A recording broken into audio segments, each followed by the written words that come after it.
When you're at home, can you run down to the kitchen in your underpants in the middle of the night if you're hungry? Jimmy is well aware that all these questions he's asking Barack Obama are quite silly.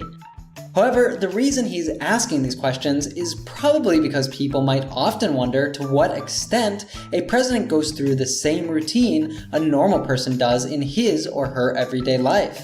Does he actually ever make himself a sandwich? Does he drive himself somewhere when he needs to? Does he cook his own food?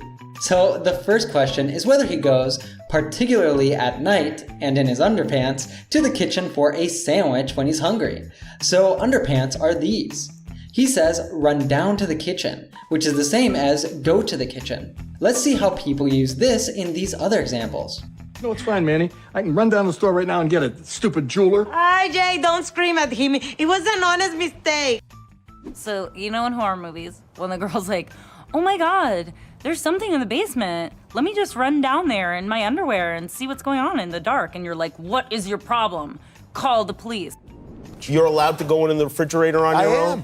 I am. There's a refrigerator and there's silverware.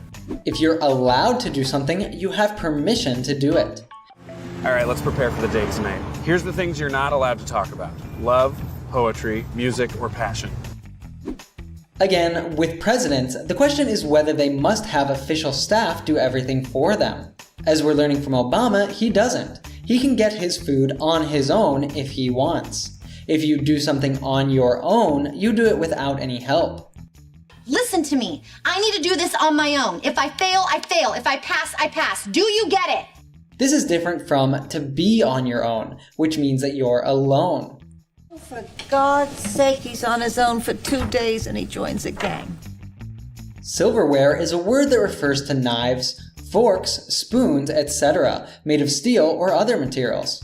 Example: can you put the silverware on the table? When was the last time you actually cooked?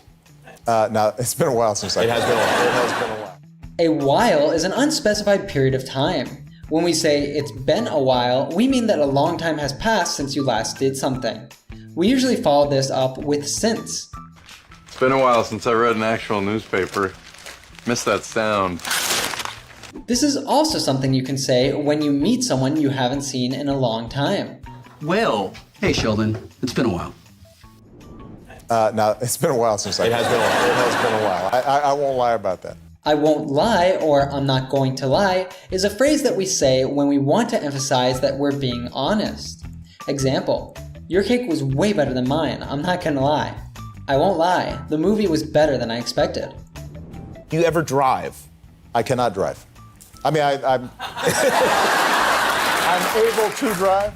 When we say that we know how to do something, we often use the verb can. So if you say, I can swim, you're saying that you're able to do it.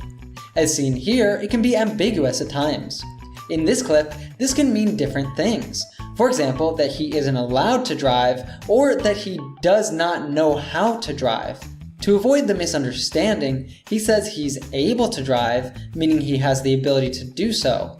But probably because of security reasons, as a president, he was not permitted to drive vehicles. Is it because you don't have a birth certificate? Exactly. There used to be rumors that Barack Obama was not born in the US, and therefore he could not be president. Some allegations stated that he was born in Kenya, which is where his father is from. In just a few short weeks, Donald Trump's stance on where President Obama was born has, well, evolved. From this... The reason I have a little doubt, just a little, it's because he grew up and nobody knew him. To this... I want him to show his birth certificate. To this... I'm saying it's a real possibility, much greater than I thought 2 or 3 weeks ago. Then he has pulled one of the great cons in the history of politics. And beyond politics. In those same 3 weeks, Trump's poll numbers have gone from this to this, nearly doubling in less than a month. I suspect that some of my critics back home are suggesting that I'm back here to look for my birth certificate.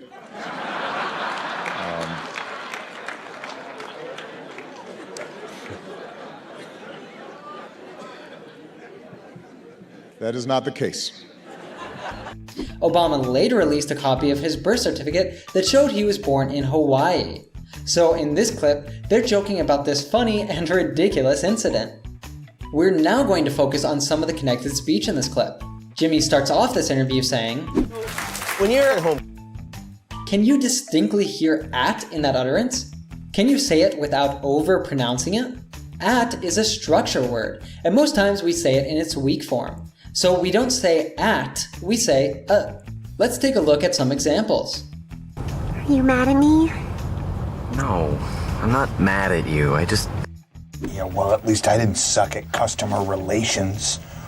Then he says, I won't lie about that.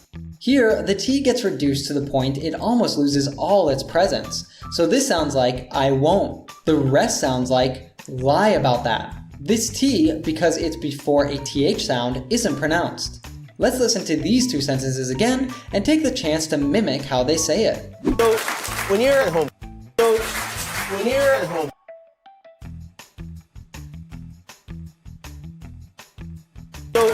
when you're at home, I won't lie about that.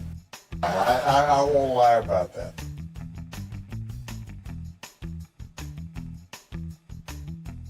I won't lie about that. Actually, the last time I drove, a former staffer came by, and he comes through the south lawn. A staffer is a member of a staff. He's referring to the White House staff, which is the group of people who work in this institution. Look, I talked to corporate about protecting the sales staff, and they said they couldn't guarantee it if there's downsizing, okay? But there's no downsizing, so just don't... Bottom line, do I need to be worried? Maybe.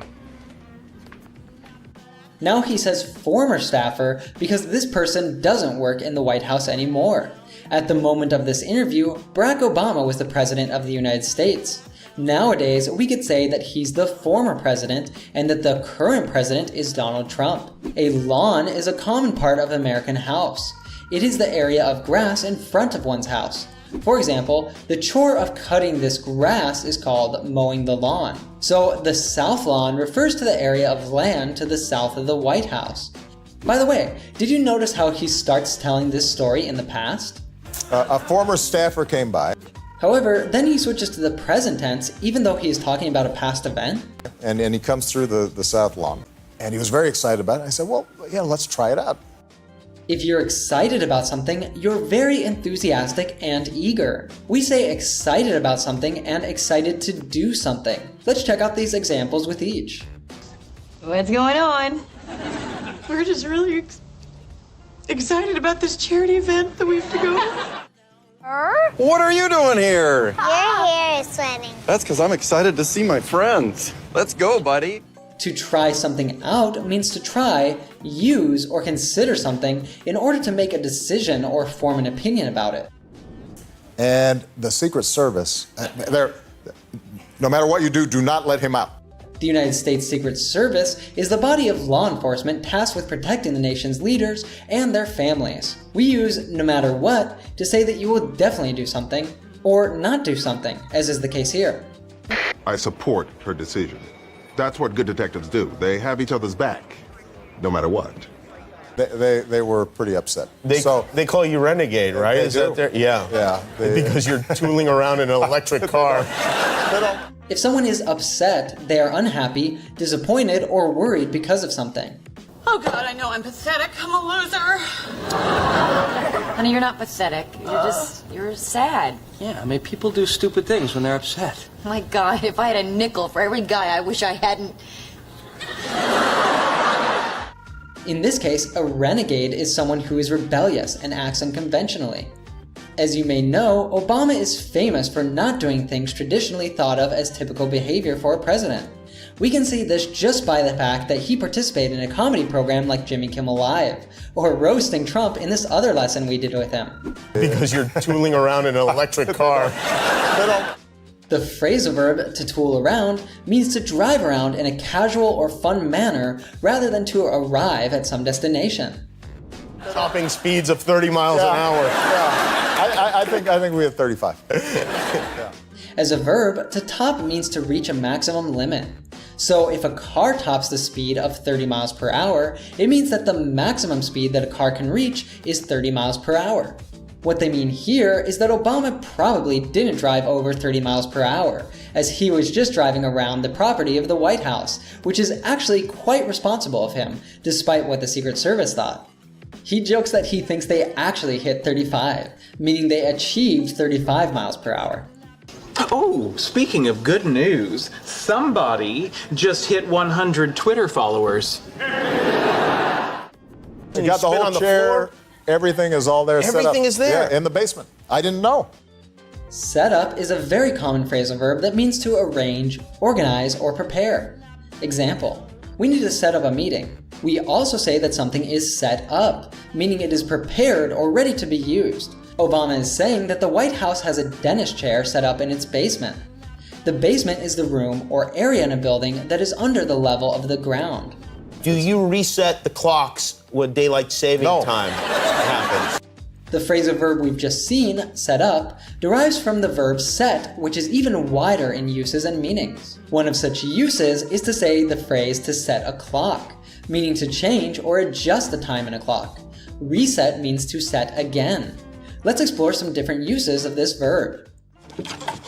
Man, I've never seen you work this hard at anything, ever. It's because I care so much. I set an alarm for 5 a.m. Every time I wanted food, I rebooted my system. Are you ready to reboot? When I feel a food craving, I would dunk my head into ice water and reset my brain. Watch me. Woo! Will you get rid of daylight saving time? If you get rid of something, you throw it away or don't use it anymore.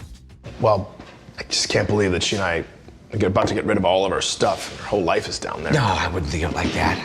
We really need to get rid of this stuff, so do you want this crap or not? Daylight savings time is the practice of advancing clocks during warmer months so that darkness falls later each day according to the clock.